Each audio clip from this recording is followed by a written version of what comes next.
Our final thoughts and what we think about the Bukhari murder case so far.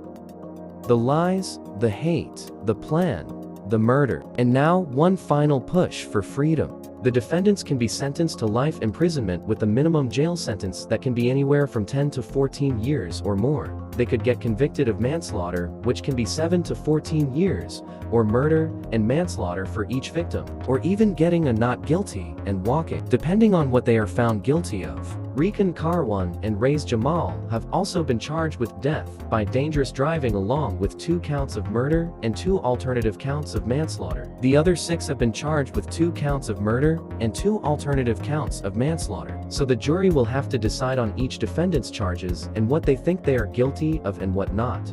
The jury have to decide what each defendant's intent was and whether they went along knowing what was going to happen, or innocently went along not knowing that there was going to be violence involved or 2 murders, as we now know. The defense barristers so far for both the Bukhari women have said they are not guilty of murder or manslaughter, as they were forced into a meeting with Saqib that night by Saqib himself, who was threatening to come to their home. We don't think the jury would really believe that, as anyone would know that if Saqib was told it's too late to meet and they can promise to meet the next day, we're sure he would have relented and agreed. He only wanted to see Ansreen to talk to her. It is also known by the jury that Saqib was struggling to get a lift from anyone that night.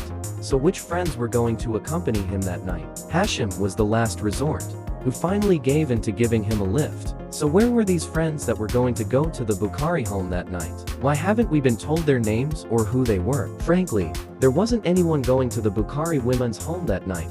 That is a made-up excuse by these 2 manipulating women that lied to their father, husband, son and brother. They lied to the guys that were to accompany them that night. They lied to the jury and the court, and frankly, they're lying about the 2 men they killed and who cannot defend themselves. They went there with the intention of causing some violence, made true with the threats Mahak Bukhari made to Saqib, but got themselves in too deep, and now they're trying their best for one final push at an ultimate lie. A lie that can be the difference between a life sentence and their freedom. It's one final lie they desperately want the jury to believe.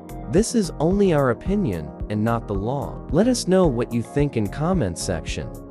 Thank you for watching our channel.